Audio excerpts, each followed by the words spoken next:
वालेकुम, welcome to my YouTube channel. आज की इस वीडियो में मैं डिस्कस करूंगी instrumentation of UV visible spectroscopy. सबसे पहले देख लेते हैं सोर्स ऑफ लाइट क्या होता है, इसमें सोर्स ऑफ रेडिएशंस क्या है। क्योंकि यूवी विजिबल स्पेक्ट्रोस्कोपी दो वर्ड से है, यूवी और विजिबल से। तो यूवी के लिए रीजन के लिए हम यूज़ करते हैं हाइड्रोजन डिस्चार्ज लैम्प या फिर ड्यूटियम डिस्चार्ज लैम्प, और विजिबल रीजन के लिए हम यूज़ करते हैं टंगस्टन हैलोजन लैम्प या फिर टंगस्टन फिलामेंट। जब ये रेडिएशन यहाँ से निकलती हैं, ठीक है, ये डिफरेंट डायरेक्शंस में जा रही होती हैं। ये पॉलीक्रोमेटिक लाइट होती है। मोनोक्रोमेटिक क्या करता है, इस लाइट को, इन लाइट की रेस को मोनोक्रोमेटिक लाइट में कन्वर्ट कर देता है, सिंगल डायरेक्शन में जाने वाली लाइट की में कन्वर्ट कर देता है। अब मोनोक्रोमेटिक की 3 टाइप्स हैं, फिल्टर, प्रिज्म और ग्रेटिंग। ज़्यादातर इसमें जो है वो प्रिज्म ही यूज़ होता है। अब मोनोक्रोमेटर से लाइट क्या करती है, आगे जाती है, ठीक है। आगे एक रखा होता है बीम स्प्लिटर। बीम स्प्लिटर क्या करता है, ये जो लाइट होती है, ठीक है, इसको 2 इंटेंसिटी वाली लाइट में कन्वर्ट कर देता है, इक्वल इंटेंसिटी वाली लाइट बीम्स में कन्वर्ट कर देता है, ठीक है। एक लाइट बीम को हम कहेंगे रेफरेंस बीम,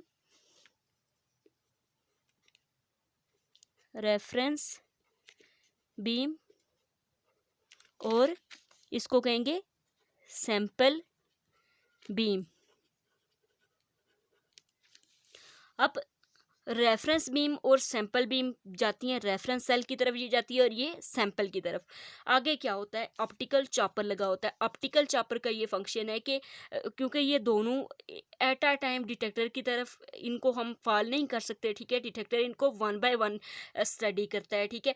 तो क्या ऑप्टिकल चॉपर का ये फंक्शन है कि ये जो रेफरेंस सेल और सैंपल सेल से जो रेडिएशंस आ रही हैं उनको क्या करे कि अल्टरनेट, पहले एक रेडिएशन को भेजे फिर दूसरी रेडिएशन को डिटेक्टर की तरफ भेजे। तो ऑप्टिकल चॉपर का यही काम है। अब सैंपल सेल को पहले डिस्कस कर लेते हैं कि ये किस किस से बने होते हैं। इसको हम क्यूवेट कहते हैं या फिर सेल कहते हैं। ये ग्लास से बना होता है। विजिबल रीजन जो होता है उसके लिए ये वाला सेल जो है वो ग्लास का बना होता है, ठीक है। दोनों सेल्स ग्लास के बने होते हैं। अब जो क्वार्ट्स है, ठीक है, क्वार्ट्स से बने हुए सेल्स होते हैं वो यूवी में भी यूज़ कर सकते हैं और विजिबल में भी। अब ग्लास से बने हुए सेल हम यूवी में इसलिए यूज़ नहीं कर सकते क्योंकि ग्लास खुद जो है वो 200 से कम वाली रेडिएशंस को खुद भी एब्जॉर्ब करता है। अब क्या होना चाहिए इन दोनों सेल्स के लिए, रेफरेंस सेल के लिए और सैंपल सेल के, दोनों सेल्स कैसे होने चाहिए, इनकी लेंथ सेम होनी चाहिए। नॉर्मली जो ये सेल्स अवेलेबल होते हैं 1 से 10 सेंटीमीटर तक की लेंथ होती है इनकी, और कुछ मल्टीपल लेंथ्स के सेल भी यूज होते हैं। सबसे कम जो लेंथ होती है 0.1 सेंटीमीटर होती है, ठीक है। अब इनकी लेंथ सेम होनी चाहिए और सेम मटेरियल से बने हुए होने चाहिए ये दोनों। अगर ये एक क्वार्ट्ज से मिलके बना हुआ है, दूसरा भी क्वार्ट्ज से मिलके बना होना चाहिए। अब जब ऑप्टिकल चॉपर से डिटेक्टर की तरफ लाइट जाती है, अब डिटेक्टर हम कौन सा यहाँ पे यूज़ करते हैं, डिटेक्टर्स डिफरेंट टाइप्स के होते हैं। थर्मोकपल है, बालोमीटर है, फोटो मल्टीप्लायर ट्यूब है, फोटो ट्यूब्स हैं, फोटो सेल या फिर photo tube, barrier layer cell. और यहाँ पे जो ज़्यादातर यूज़ होता है यूवी विजिबल स्पेक्ट्रोस्कोपी में वो फोटो ट्यूब या फिर फोटो मल्टीप्लायर ट्यूब्स होती हैं, ठीक है। इनमें क्या होता है, ये इनमें करंट का डिफरेंस, पोटेंशियल डिफरेंस होता है जिसकी जो रेडिएशंस के डायरेक्टली प्रोपोर्शनल होता है। तो अब यहाँ पे डिटेक्टर में जाने के बाद रेडिएशंस कहाँ जाती हैं, एम्पलीफायर में। क्योंकि यहाँ पे मैंने आपको कहा कि क्योंकि करंट की वजह से ये एक दूसरे के डायरेक्टली प्रोपोर्शनल होते हैं, तो यहाँ से वो एसी करंट जो प्रोड्यूस होता है वो एम्पलीफायर की तरफ जाता है। एम्पलीफायर इसको एसी करंट को एम्पलीफायर करता है।